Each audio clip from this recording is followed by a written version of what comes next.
Shas Illuminated presents the following shir by Rabbi Moshe Chaim Byron. Maseches Yoma has been dedicated by Mr. and Mrs. Shmuley Katz, Le'ilei Nishmas Maris Hanel Abbas Reb Shraga Fleischman, and Reb Shimon ben Reb David. Yoma Daf Nun Beis. The Gemara on Nun Aleph Amud Beis brought a machlokes Tanoim about the path that the Kohen Gadol walked when he went through the Heichal to get to the Kodesh HaKadoshim. The shita of Reb Meir is that the Kohen Gadol walked bein Shulchan leMizbeach. The Shulchan was towards the Tzofin side of the Heichal, and he walked between the Mizbeach and the Shulchan, in other words, closer to the Tzofin side of the Heichal, and from there he went to the Kodesh HaKadoshim. And the Gemara explains that Reb Meir holds like the shita of Reb Yosi, that there was only one Paroiches, and it was open on the Tzofin side. That's the reason why he walked closer to the Tzofin side of the Heichal. And the Gemara continues, why does Reb Meir not hold like Reb Yosi himself? Reb Yosi himself holds that the Kohen Gadol walks bein Shulchan leKaisel, even further to the Tzofin, between the Tzofin wall of the Heichal and the Shulchan. And the Gemara gives two terutzin. The first teretz the Gemara says is that he holds that the Shulchanis were mafsik. The Shulchanis were in the Tzofin side and they blocked the path. The second teretz the Gemara says is that really there was room to walk there. However, lav oirech ara lemelu lehedya. Reb Meir holds it was not derech eretz to walk along the Tzofin wall. Rashi explains in the top Rashi Diber Maschel Lameya Lahedya. Rashi says Leilech Eitzel HaKoisel HaTzveini Kol Oirech HaHeichel, to walk along the Tzofin wall as he's walking through the Heichal. V'chol Shah Einov Nizoinais Mibeis Kodesh HaKadoshim Derech HaPrifa Shekinegdoi. The whole time he's looking inside to the Kodesh HaKadoshim through the Prifa, the fold in the Pareiches that was open on the Tzofin side. This Rashi fits very well with Rashi later on in Daf Nun Beis Amud Beis. The Mishnah over there says, Hachitzoyna hoisa prufa, the outer pareiches was folded over min hadarim, and Rashi explains, what does prufa mean? Roisha kafula letad chutz, it was folded outward. V'ne'achezes bekeres shel zahav liyos psucha v'oimedes. It was held open with a golden hook. Rashi holds that it was always open. That's what prufa means, and therefore Rashi here as well understands that the Kohen Gadol, if he's walking along the Tzofin side, according to the shita that it was open on the Tzofin side, so he would be able to see through into the Kodesh HaKadoshim through this prifa. However, the Tosfos Rid on the Beis Amud Beis, he argues on Rashi, and he translates prufa differently. He quotes Rashi and he says, Ein ze derech tznius liyos hapesach pasuach v'chol hakoyanim hanechnosim beheichal yotzitzu v'yiru beis kodesh hakadoshim. He says it's not mistaber that it was held open, that everyone can see through into the kodesh hakadoshim. And therefore he translates the word prufa differently, and he says that the higher section of the pareiches was attached very well to the wall of the heichal. However, the lower section, the part that had to be lifted up in order that the Kohen Gadol should go into the kodesh hakadoshim, that was attached loosely with loops that were on the pareiches that closed onto the hooks against the wall, and that was easily opened by the Kohen Gadol when he had to go lifnai ulifnim. So prufa does not mean that it was always held open, rather that it was easily opened by slipping the loops off of the hooks. And then the Tosfos Rid continues, and he quotes our Gemara. He says, that which the Gemara says, Lav oirech ara lemeya lehedya, he says it does not mean like Rashi, that the Kohen Gadol could see through the whole time as he's walking along the wall. Rather, it means to say it's lav oirech ara, that he should be walking kineged the Pesach. He says, Shema yotzitz bein ha-pareiches l'kaisel. Perhaps as he's walking along, he might peek inside between the pareiches and the kaisel. So it doesn't mean that it was totally open, rather it means it's not derech eretz, that he should be walking along an area which he possibly can peek through. Now the Gemara continues, and the Gemara says, what does Reb Yosi himself hold? Reb Yosi, who holds that the Kohen Gadol did walk along the Tzofin wall of the Heichal, what does he hold? The Gemara says, Chavivin Yisrael shelo yotzrichen hakosav l'shliach. He holds it's not a problem for him to walk along the Tzofin wall, even though he's facing towards the Pesach. It's not a problem of derech eretz, because we find that Klal Yisrael is so chaviv to HaKadosh Baruch Hu that they do not need a shliach. Now what does this mean that they do not need a shliach? There's a few mahalchim in this line of the Gemara. Rashi explains, Diber Maschel Amar Lucha Chavivin Yisrael. Rashi says, El kol echad ve'echad mispalel al atzmai. Everyone in Klal Yisrael could be mispalel for himself. He does not need a shliach to be mispalel to HaKadosh Baruch Hu for him. And Rashi quotes the pasuk in Melachim, shenemar asher yedun ish nega levavoy uparas kapov el habayis hazeh. Everyone in Klal Yisrael could be mispat HaKadosh Baruch Hu directly. They do not need a shliach. Now the Tosfos Rishonim, as well as the Tosfos Arosh, they ask on Rashi that this does not prove the chavivos of Klal Yisrael. The fact that they could daven in the Mokom HaMikdash on their own without a shliach, that's not a raya, because the psukim later on in the same parak refers to a goy as well, and it says over there, V'asisa kechol asher yikra eilecho hanochri. HaKadosh Baruch Hu will answer the tefillos of a goy as well. And therefore this is not a raya to the special chavivos to Klal Yisrael. The Ritva asks this kasha as well, and he's Mosif, he adds, he says that anyways, how is this a raya to the chavivos of the Kohen Gadol going lifnai ulifnim? The fact that Klal Yisrael could be mispalal, what does one have to do with the other? And therefore the Rishonim quote Rabbeinu Chananel, who learns a different pshat. What exactly is this chavivos that Klal Yisrael does not need a shliach?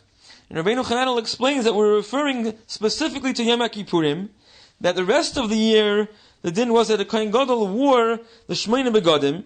On the Me'il, it had the Pa'amoinei Zohav V'Rimoin, as the Pasuk says, V'nishma koiloi bevoi ala kodesh. The reason why he had these bells is that there should be an announcement. The Kohen Gadol should not come into the Heichal without announcing his arrival, and the bells served as a shliach to inform that the Kohen Gadol was about to arrive. However, on Yom Kippur, the Kohen Gadol went lifnai ulifnim with the Big Day Lavan. The Big Day Lavan did not have any bells. There was no announcement that the Kohen Gadol was coming. This shows a special chavivos that Klal Yisrael does not need a shliach before the Kohen Gadol comes in. And therefore, Rabbi Yossi holds, since there was such chavivos to Klal Yisrael, and therefore the Kohen Gadol could walk directly in, he did not have to worry about lav oirech ara lemeil lehedya. Now Rashi, who does not learn this pshat of the Rishonim, fits very well with what Rashi learns earlier on Daf Mem Daud Amud Beis. The Gemara over there is referring to the differences between the machta that was used on Yom Kippur to the machta that was used all year long. And the Brisa says one difference was B'chol yoim lo hoyu lo niyashtik, v'hayoim hoyu lo niyashtik. The machta on Yom Kippur had something called niyashtik. What is this niyashtik? Rashi explains it was a tabas, a ring, shemikashkesh. It jingled. Umashmiya koiloi mishum v'nishma koiloi b'voi ala kodesh.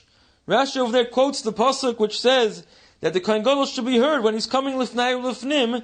It would seem that this niyashtik is instead of the bells which the Kohen Gadol had on his Shmeina Begadim, on Yom Kippur when he did not have those Shmeina Begadim, so this niyashtik served the purpose of announcing the Kohen Gadol's arrival. The Rishonim over there, Tosfos as well as the Tosfos Rishonim, they quote a Riva and a Yerushalmi as well, that niyashtik was a nartik, it was a pouch that was put over the handle of the machta, so that it would not be too hot for the Kohen Gadol to carry.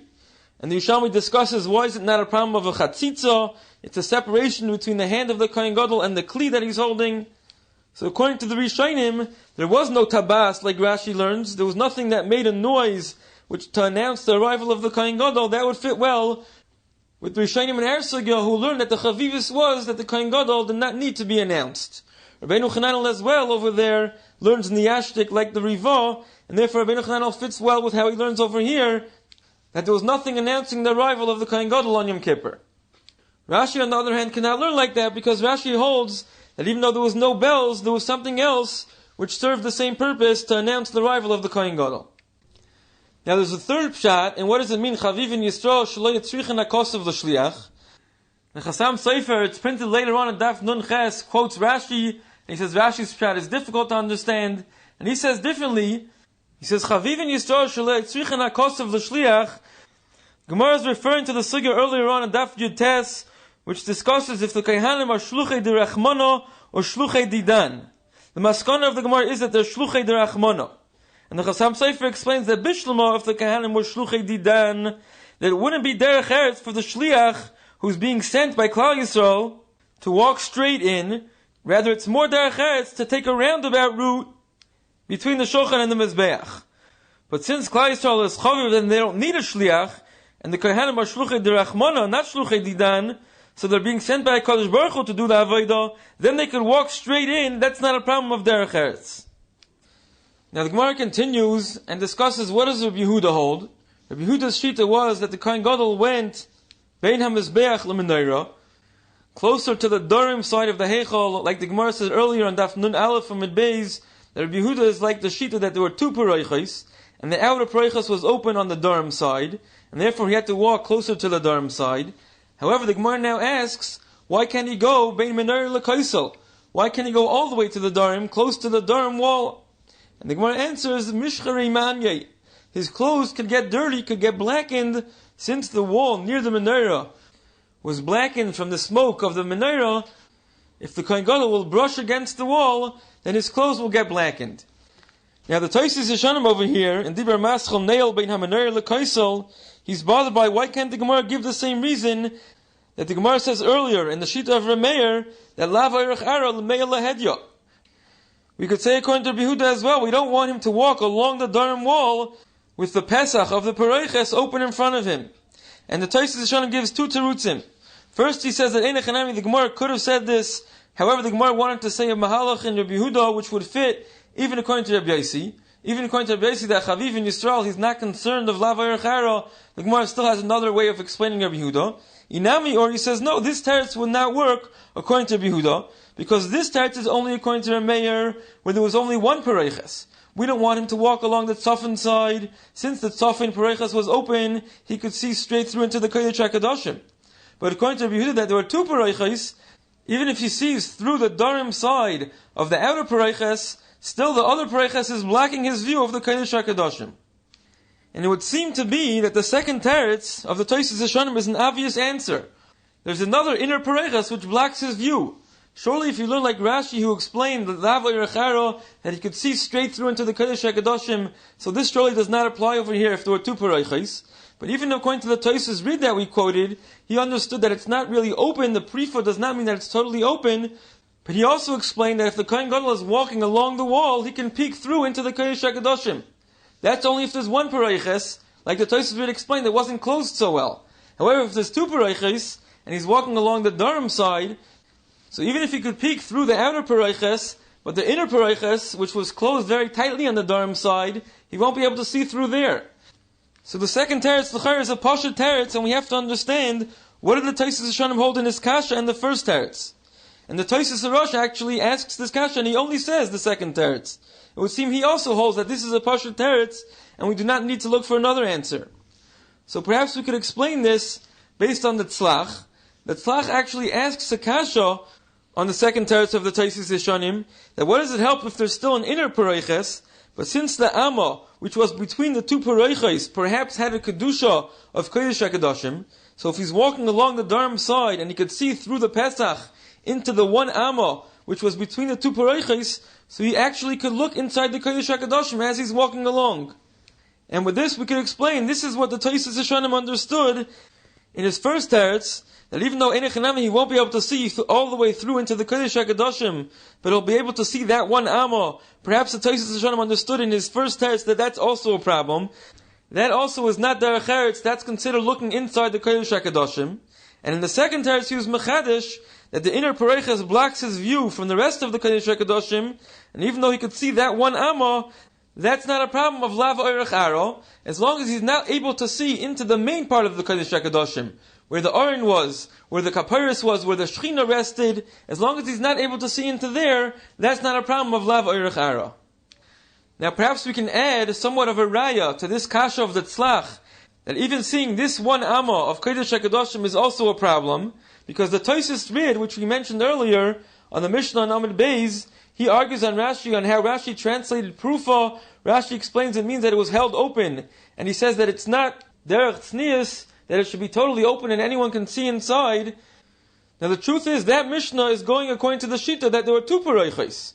So even if the outer Parayches was open, like Rashi understands, on the Dorim side, but still no one could see all the way into the Kodesh HaKadoshim, there was an inner Parayches. What does the Tosfos read mean to say that it's not derech tznius, that anyone could see inside the Kodesh HaKadoshim? However, according to the kasha of the tzlach, it's very good. L'maisa, there's one Amma of Kodesh HaKadoshim that anyone could see through. That's the reason the Tosfos read argues on Rashi. And according to what we're explaining now in the Tosfos Yeshanim, this is actually the machlokes between the two tzirutzim. Are we concerned about seeing inside this one Amma? Is that a problem of Lav Eirech Ara? Now the Gemara continues and discusses about the Amatraxin.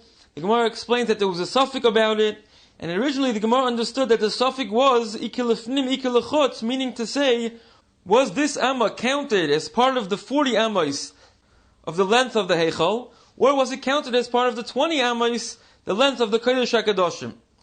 Now the Gemara quotes the Psukim in Melachim. One pasuk says that the Bayis Hashabana HaMelech Shloimo LaHashem Shishim Amma, the length of the whole Heichal together with the Kodesh HaKadoshim was a total of 60 Ammos, and it says Ve'esrim Rachbai U'Shloishim Ammos Kamosai. Then the Gemara brings another pasuk, V'arboim Ba'ama Hoya HaBayis Hu HaHeichal Lefanai U'Lefnei Hadvir Esrim Amma Irach Ve'esrim Amma Roichav Ve'esrim Amma Kamosai. The pasuk describes that the Heichal itself, without the Kodesh HaKadoshim, was 40 Amos in length, and the Fnei Advir, the Kodesh HaKadoshim, was 20 Amos in length. However, we notice that in this second pasuk that the Gemara brings, the height is described as 20 Amos. This is a stira to the pasuk earlier, which says that the height was 30 Amos. This is the kasha that Tosfos discusses over here in Dibra Maschal ve'esrim Amo Kaimasai. That there seems to be a stira about the height, was it 20 Amos high or 30 Amos high? And Tosfos quotes Rashi in Melachim that gives a teretz that the pasuk that says it was 30 Amos high, that's in the area of the Heichal. The pasuk that says that it was 20 Amos high, that was by the Kodesh HaKadoshim. Like Rashi in Melachim says that the aliyah of the Kodesh HaKadoshim was lower than the Heichal. There was an attic which took away from the height of the Kodesh HaKadoshim. However, Tosfos asks on Rashi that there's actually a Gemara in Baba Basra which asks this kasha. The Gemara asks the steer in the Psukim, and the Gemara gives a different teretz. The Gemara says that the pasuk which says that it was Esrim Amma Koimasai, that's Misvas Kruvim Ulamala. That's counting from the top of the Kruvim. The Kruvim stood on the floor of the Kodesh HaKadoshim and they were 10 Amos high. So from the top of the Kruvim until the ceiling, that was 20 Amos high. So Tosfos is bothered, why does Rashi give his own teretz if the Gemara in Baba Basra gives a different teretz? Now there's a beautiful teretz from the Goin in his Pirush on the Mishnayos in Baba Basra to answer this kasha on Rashi. It's in Perek Vav Mishnah Dalid. The Mishnayos over there are talking about someone who's mekabel mechavere livnois loy bayis. If someone accepted the job to build a house for someone else, and they did not make up beforehand the measurements of the house, so what is the minimum size that he has to build? And the Mishnah explains what happens if they use the lashon of bayis. What are the minimum measurements for something to be considered a bayis? What about if they said bayis koton, or if they said bayis godol, or if they said traklin? All these, the Mishnah explains what are the minimum measurements required. And then the Mishnah continues, how high does it have to be built? What is the measurement of the height? It says, Rumoi kechatzi arkoi v'chatzi rachboi. The normal height of any structure is half of the measurement of the length plus half the measurement of the width. So if the bayis has to be 8 by 10, so half of 8 is 4, half of 10 is 5, then together the height would have to be a total of 9 amos. And the Mishnah says, Raya l'davar heichal. The raya to this is the heichal. The heichal was 40 amos long and 20 amos wide, and it was 30 amos high. This is how the Bartanura explains the Mishnah, that we're proving from the heichal, which was 40 amos long, so half of that is 20, and it was 20 amos wide, half of that is 10. So 20 and 10 together make 30. So just like in the heichal, that was the height. It was rumay chatzi arkoi v'chatzi rachbai. So in any structure as well, the height is supposed to be half of the length plus the width. And Rav Shimon ben Gamliel over there, he argues on the Tanakama, and he says that there's no such din we do not learn from the heichal. Now the Goin over there in the Mishnayos asks, how can we prove anything from the heichal? Dilma ma'isa shahaya kach haya. Just because that's the way the heichal was built, is that a raya that it has to be that way? Is it a raya that this is the standard size for all structures? So the Goin explains that the raya is like this. He says we find that the bayis sheni was basically identical to the bayis rishon. However, the height was different. The bayis rishon, it says that the height was 30 amos high, and the bayis sheni was 40 amos high. And furthermore, he points out, what is the pshat that in the bayis rishon, the height of the heichal was 30 amos, and the height of the Kodesh HaKadoshim was 20 amos. And he explains that the pshat is like this, that in the bayis rishon, so the heichal and the Kodesh HaKadoshim were separate. There was a wall between, the Amatraxin. And therefore the heichal, which was 40 amos long and 20 amos wide, then the goiva, the height had to be 30 amos. Half of 40 plus half of 20 is 30. The Kodesh HaKadoshim, which was a separate room in the Bayis Rishon, it was 20 by 20. And therefore, using this formula of rumay kechatzi yarkoi v'chatzi rachbai, the height would also have to be 20. However, in the Bayis Sheni, where there was no amatraxin, then we looked at the heichal with the Kodesh HaKadoshim as one big room. It was a room of 60 amos in length, 20 amos in width, and therefore, using this formula, the height would have to be 40 amos. That's the reason that in Bayis Sheni they made the height 40 amos high to fit with this formula of rumay kechatzi yarkoi v'chatzi rachbai. And in the Bayis Sheni there was no difference in the height of the Kodesh and the Kodesh HaKadoshim.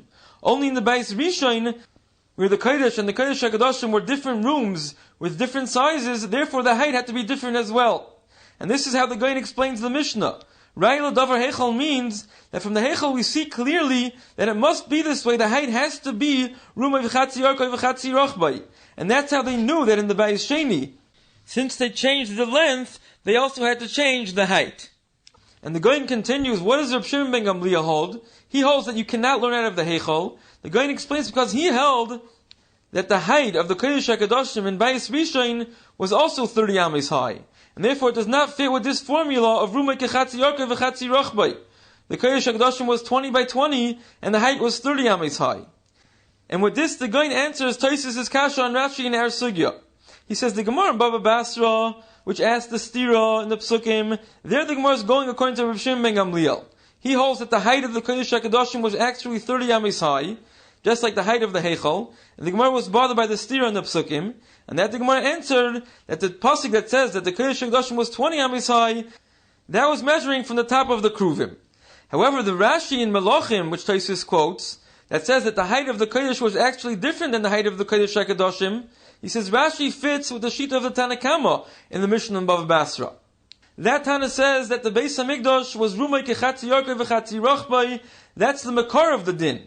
And therefore he obviously understood that the answer to the stira in the Psukim of Melachim is that the Kodesh HaKadoshim was 20 amos high. That fits with the klal of rumay kechatzi yarkoi v'chatzi rachbai. And the height of the heichal was 30 amos high. That also fits with the measurements of the heichal, which were 40 by 20. This is where the Tanakama got his klal, that rumay kechatzi yarkoi v'chatzi rachbai, like he says, ra'ila davar heichal, as the Gaon explains.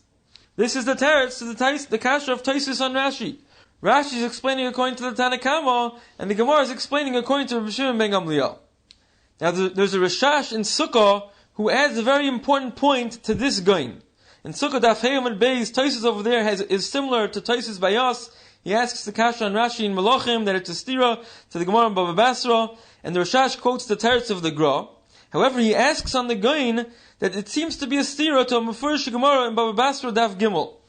The Gemara in Bava Basra says the reason why they did not make an amatraxin in Bayis Sheni, rather they made a peroiches, is because a wall which is only 1 amma wide cannot stand if it's so high, if it's 40 amos high.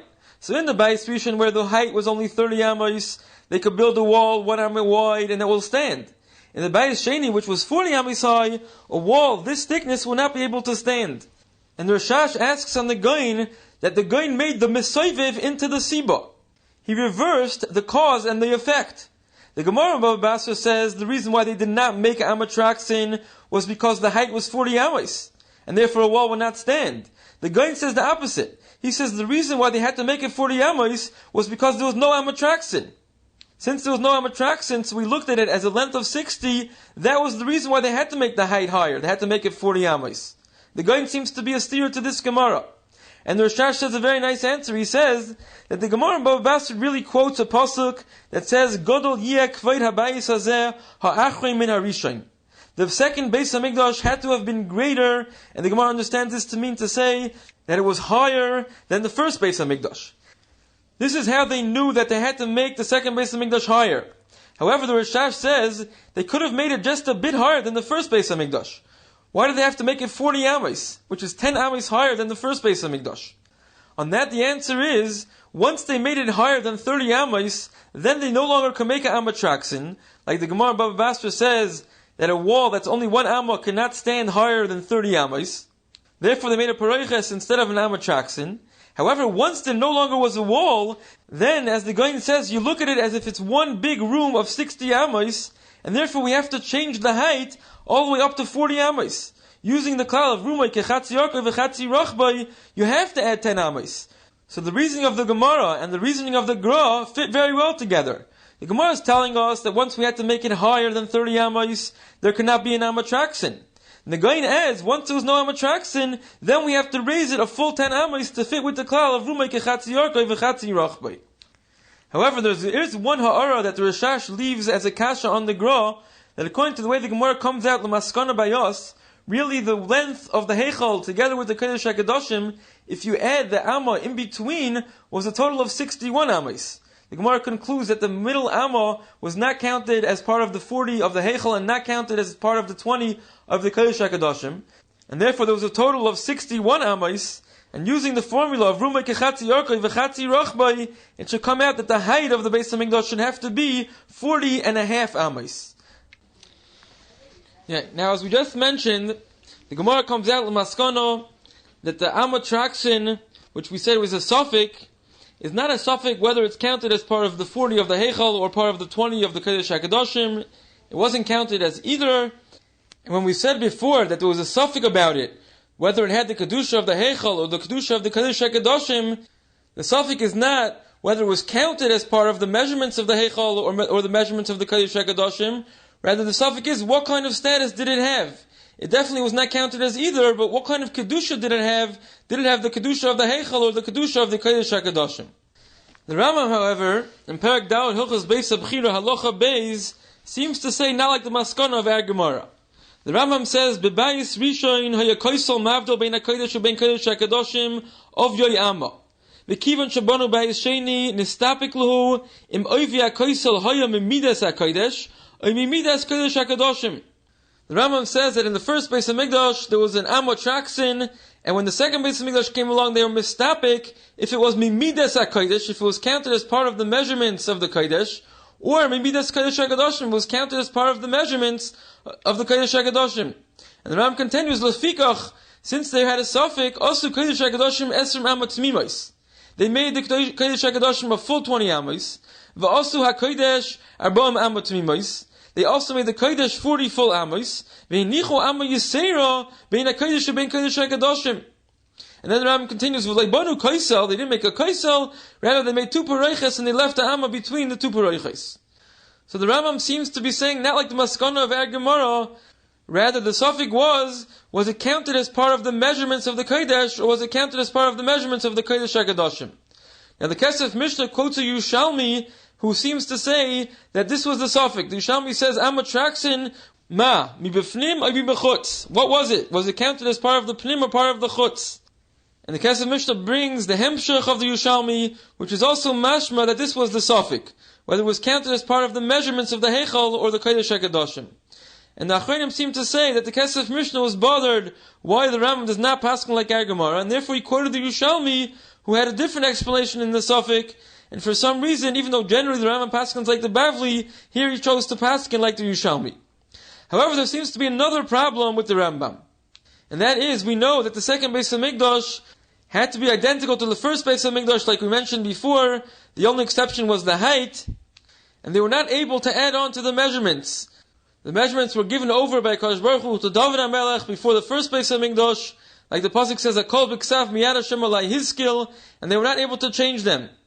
And if so, how could the Rambam say that since there was a suffix, whether the amatraxin was supposed to be part of the 40 or part of the 20, so they decided to count it not amongst the 40 and not amongst the 20, rather to add an extra amma. This l'chayr is changing from the measurements of the Beis HaMikdash. The entire bayis together, the heichal with the Kodesh HaKadoshim, was a total of 60 amos, and according to the Rambam, the second Beis HaMikdash, they changed it and they made it a total of 61 amos. How are they allowed to make this change and add an extra amma? That's one kasha. An additional kasha is that the Gemara earlier on Daf Nun Aleph from the Beis says the reason why they made 2 paroiches is because they had a suffix about the status of that one amma. So they made 2 paroiches and they left that amma between the 2 paroiches. Now according to the Rambam, the suffix that they had by the second Beis HaMikdash was whether the amma should be counted as part of the 40 or part of the 20. And because of this suffix, they did not count it as part of either, rather they made a separate amma in between. Why did they not just make one thin paroiches and put it right on the border between the Kodesh and the Kodesh HaKadoshim, and they will not have to make 2 paroiches. And further, they will not have to add the extra amma, which we says anyways is problematic. How could they add that extra amma? These are the kashas that seem to be difficult on the Rambam, and I did not see a clear answer, so therefore we'll leave them for now as Tarach Iyun. Now we'll begin now the Mishnah on Amud Beis.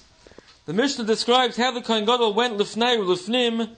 The Mishnah is assuming that there were two pareiches. The Kohen Gadol entered the outer pareiches through the Darm side, then he walked between the two pareiches and he came into the Kodesh HaKadoshim from the Tzafon side. And then it says that Haipech Panav L'Darm, he turned towards the south, and he was Mahalach L'Smaila Ima Pareiches. He walked alongside the pareiches with his left to the pareiches. Achu Megia La'aron. Hegia La'aron Noisen Es HaMachda Bein Shnei Habadim. The Mishnah says that the Kohen Gadol put down the Machda between the two Badim of the Aron. And that is where he was Makter the Ketores. The Mishnah later on in Daf Nun Gimel Amud Beis, when it describes where the Kohen Gadol did the Hazois, Lifnei Lifnim, of the Par and the Soyer, it says also, Nichnas L'Mokem She'Nichnas, V'Omad B'Mokem She'Omad. He stood in the same place where he stood when he brought the Ketores inside.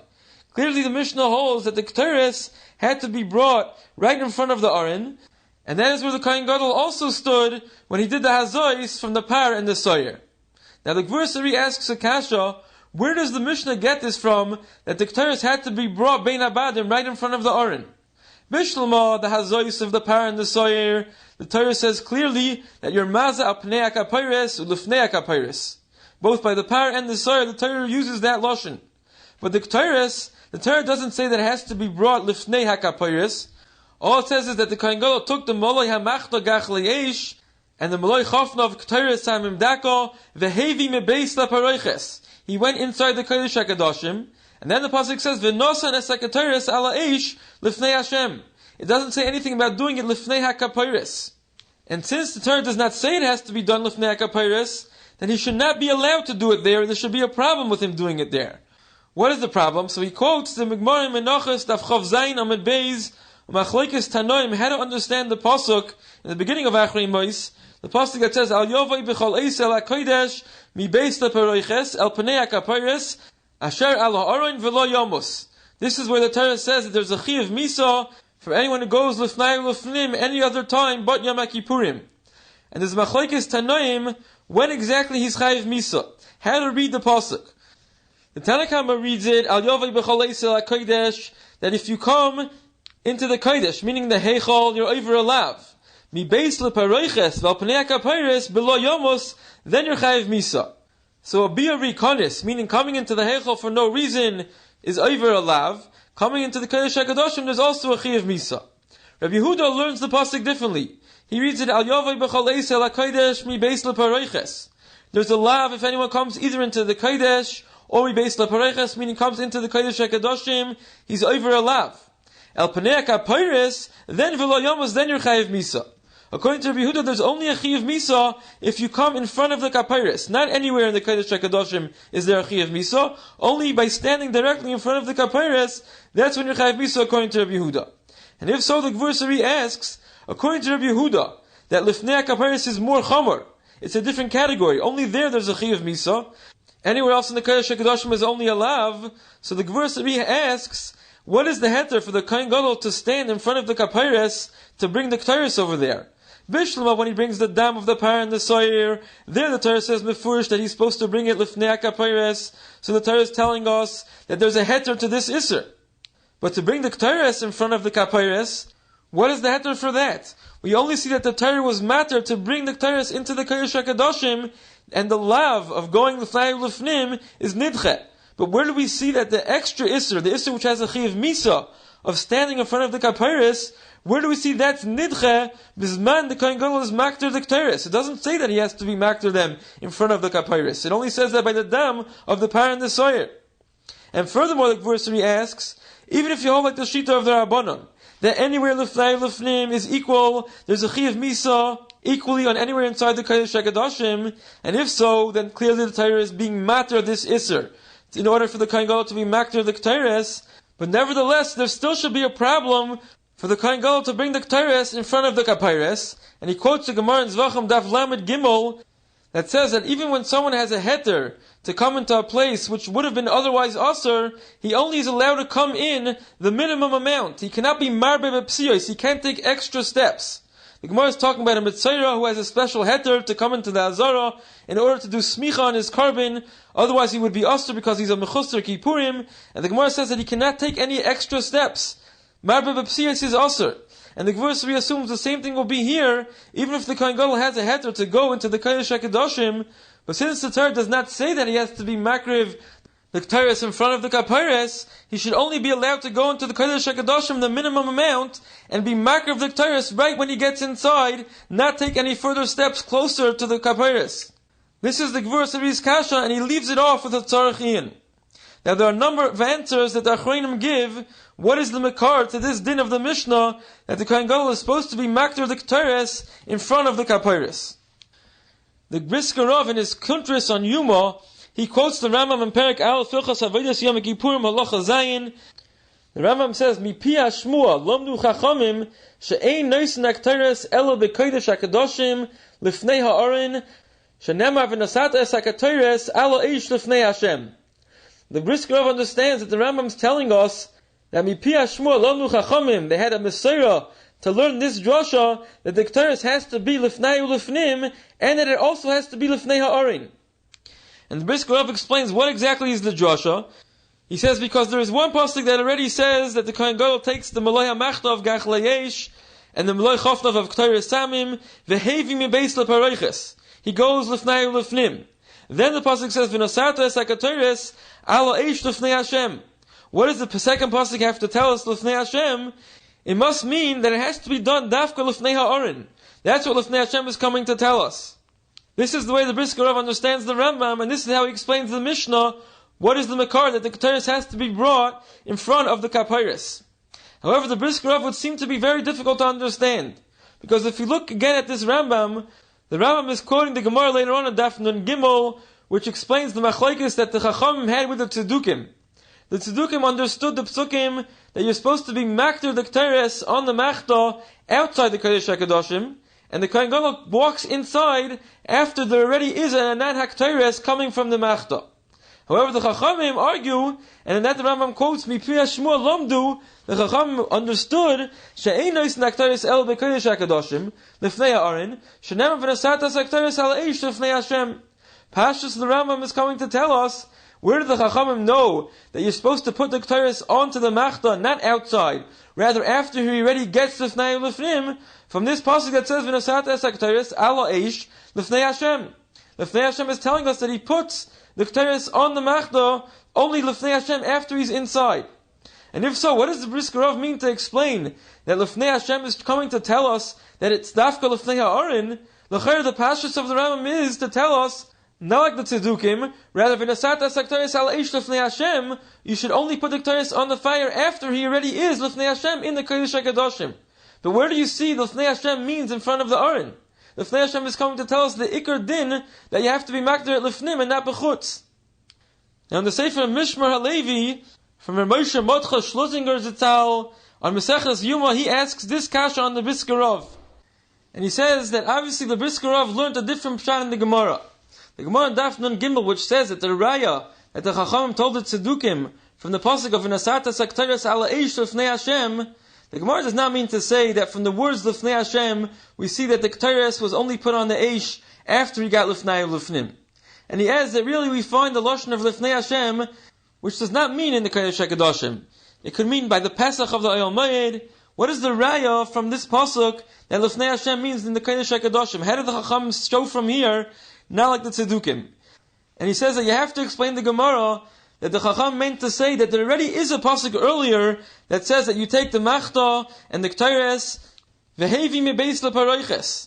The pasuk says clearly that you bring the Machta and the Ketores inside the Kodesh HaKadoshim, and the pasuk has not yet said to put it on the Eish. And then the next pasuk says v'nosatas Ketores ala Eish.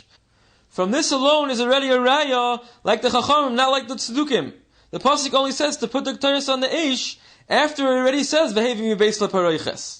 And therefore the Brisker Rav understood that the next words of the pasuk says, "V'nasatas hakteres al eish lifnei Hashem." What is lifnei Hashem coming to tell us? That's what the Rambam means that not only are you supposed to put the Ketores on the Eish inside the Kodesh HaKadoshim, that's from the first words of the Pasuk, V'nosata Ketores ala Eish, but we also see Lifnei Hashem, the extra words of Lifnei Hashem tell us that has to be dafka in front of the Aron. So this Brisker Rav is one teretz to the Kasha of the Gvur Sari, where the Mishnah gets this from, that you have to be makter the Ketores in front of the Aron. Now in the Sefer Mishmar Levi in Zvachim, Siman Ayin Aleph, he has another teretz to this Kasha. He quotes the Ramban ala Torah in Parshas Kisisa. The Pesukim over there are talking about the Ketores, how they were made, and the Pasuk says, V'shachakta mimena hadeik, v'nosata mimenu lifnei ha'edus ba'oyel moyed. And the Ramban explains that this Pasuk is telling us the different times that were makter the Ketores. V'nosata mimenu lifnei ha'edus, the Ramban explains, that's referring to the Ketores that we bring lifnei ulifnim once a year on Yom Kippur. And ba'oyel moyed, that's referring to the daily Ketores, which was brought in the Oyel Moed. And the Mishmar Levi says that according to this Ramban, we have a makar that the Ketores on Yom Kippur has to be brought right in front of the Aron. The words of the pasuk that says "V'nasato mimenu lifnei ha'edus," according to the Ramban, that's referring to the Ketores lifnei ulifnim, and lifnei ha'edus means in front of the Aron. This is the makar of the Mishnah and the Rambam that the Ketores has to be brought right in front of the Aron. Now a third mahalach is brought b'shem the Kiryas Sefer on the Rambam. He also says that there's a makar that the Ketores has to be brought right in front of the Aron.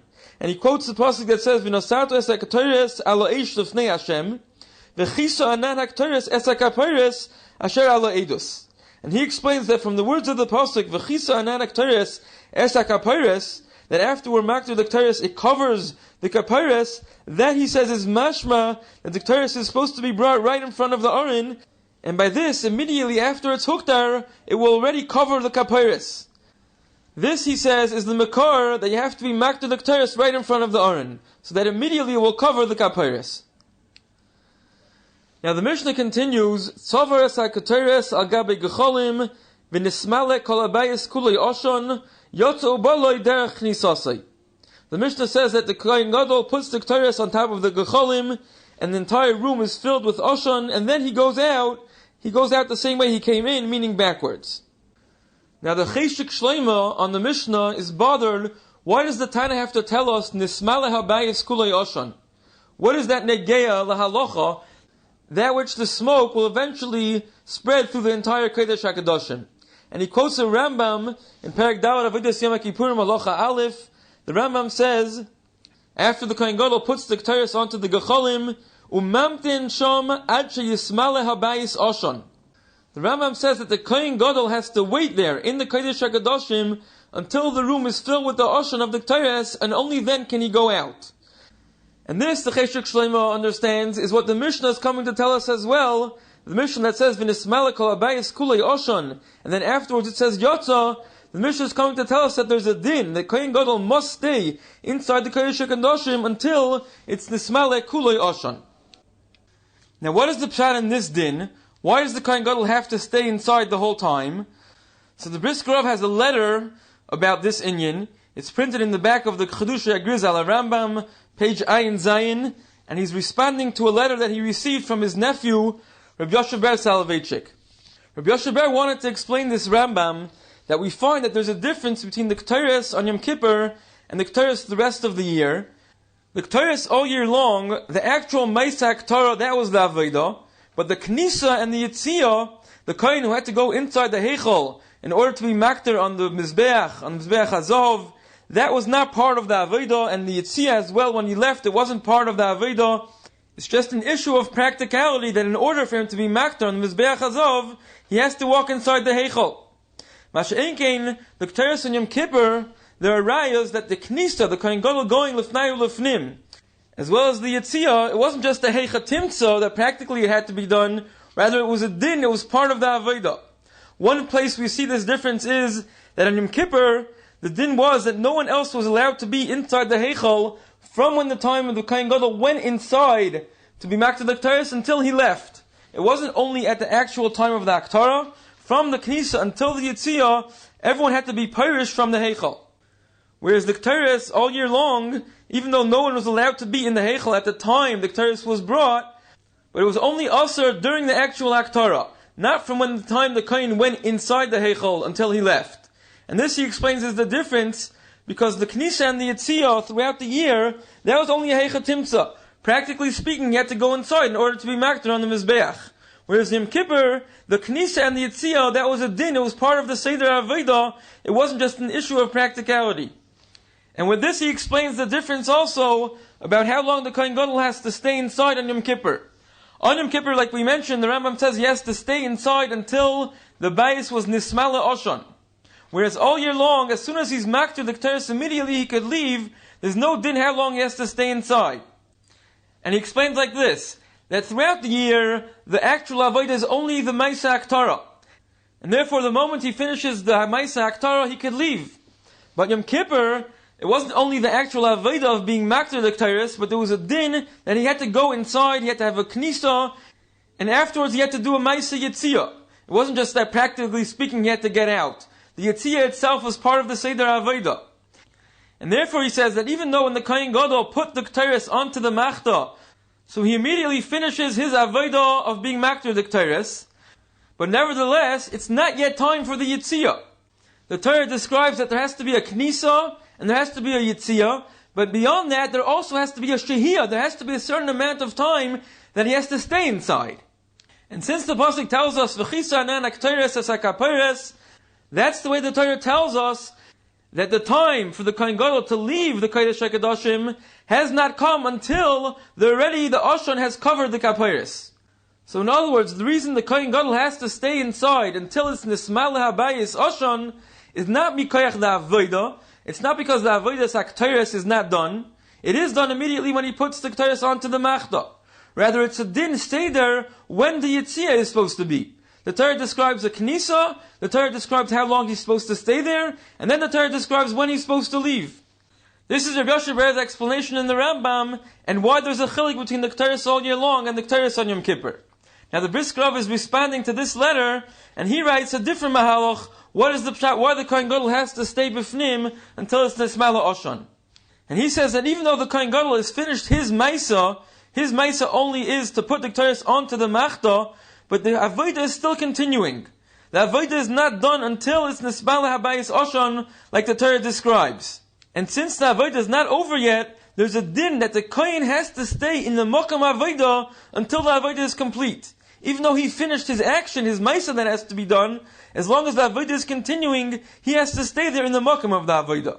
And he brings a similar example. He quotes B'Shem Reb Chaim. The Mishnah at the end of the 6th parak describes that after the Sar Azazel was sent away to the Midbar, so there was a system of waving flags in order that the people in the Beis HaMikdash should know when the Sar Azazel reached the Midbar. And then the Mishnah says the Kohen Gadol would go out of the Azara and read the parasha as it's described in the beginning of the 7th parak. Now the Rambam in Parak Gimel, Hilchos Avodas Yom Kippurim, Halachah Ches, he says, Kivan shehegia soyer lamidbar, yotza Kohen Gadol le'ezras noshim. And Reb Chaim was medayik in this Rambam that the Kohen Gadol was not allowed to leave the Azara until the soyer reached the Midbar.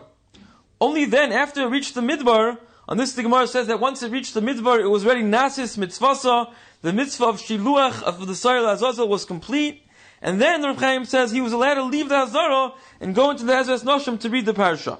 But until the Soyer reached the Midbar, it was not considered that this Avodah was complete. The Kohen Gadol had to stay inside the Azara. And the Brisker Rav explains that even though the Kohen Gadol finished his chelik of the Avodah, once he gives over the Soyer Azazel to the one who's going to bring it to the Midbar, so the Kohen Gadol waits, he's not actively involved in bringing the Soyer to the Azazel.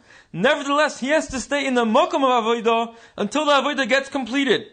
And here too as well, the Brisker Rav explains that since the Avodah of the Ketores was not complete until it was Nismala Kula Oshan, so even though the Kohen Gadol finished his part, nevertheless he has to wait and stand in the Mokum where the Avodah is done until the Avodah gets completed, and only then can he leave. The rest of the year, once the Kohen is makter the Ketores, so the Avodah is over already, there's no din how long he has to stay, he's able to leave right away. Now in the Hemshech of the Mishnah says that the Kohen Gadol left Yotza Ubalei Derech Knisasai. Rashi explains it means he did not turn around, he didn't turn his back on the Aron, he walked out backwards In other words, the same way he walked in, he walked out.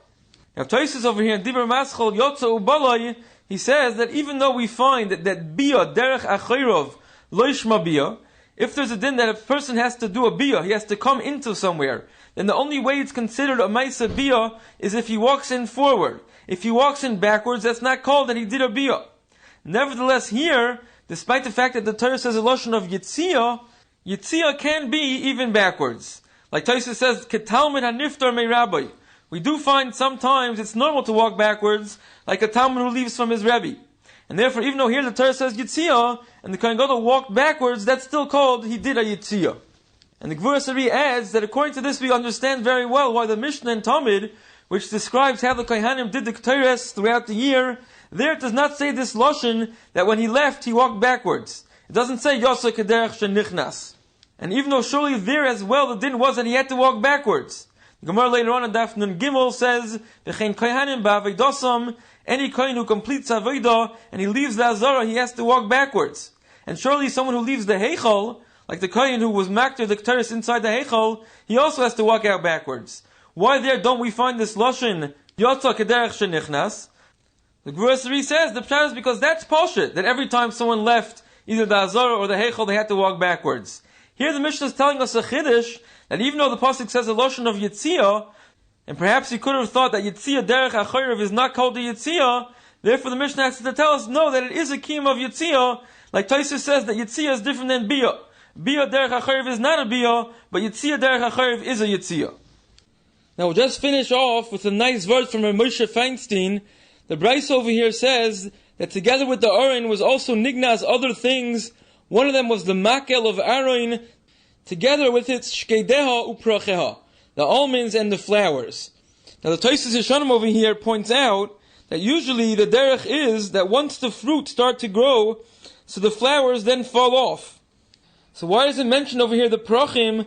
Once already the shkedim grew, so seemingly there were no longer any prachim. And he answers, "V'nira ki miktas ha-prachim nisharu, shaloi gomlu shkedim v'nisharu prachim." Some of the prachim remained, even though some shkedim started to grow already, but there was still some prachim which did not turn into shkedim. And Ramesha says, really the truth is that from the psukim itself, it's muchach like this, that there were still prachim, because how else did Klal Yisrael know that there were prachim at all? The pasuk says, "Vayotzei perach, vayotzei tzitz, vayigmo shkedim," that everyone saw the next morning that Aaron's staff was blossomed with flowers and fruit started to grow. And if when the shkedim grew, so the flowers were gone already, how did they know the next morning that this is what happened? Maybe the nace was that the almonds grew directly and there was never a stage of prachim. It must be that there was still some prachim remaining on the makel, like we see in our Gemara, that when it was buried, there were both shkedim and prachim. And Ramesha says, what is the pshat in this nace? Why was it like that dafka, that some of the flowers remained and they did not all turn into shkedim? And Ramesha says this was to teach us an important lesson, that in Avodas Hashem, it's not only the final result that counts. It's not only the peiros in the end that are choshev. The flowers, meaning the tircha, all the hard work and toil that one puts into Avodas Hashem, or one puts into his limud HaTorah, that also is choshev and that remains. That's not something which ever disappears. Just as the mata of Aaron was buried together with the shkedim and the prachim. This is what Ramesha says in his Sefer Dorash Moshe in Parshas Korach. You have been listening to the Shiurim of Shas Illuminated. Shas Illuminated is a non-profit organization dedicated to broadening the learning of those studying the daf worldwide. If you would like to make a donation or to dedicate a daf or masechta, please visit our website at shasilluminated.org or call 203-312-SHAS. You can also email us at shasilluminated@gmail.com.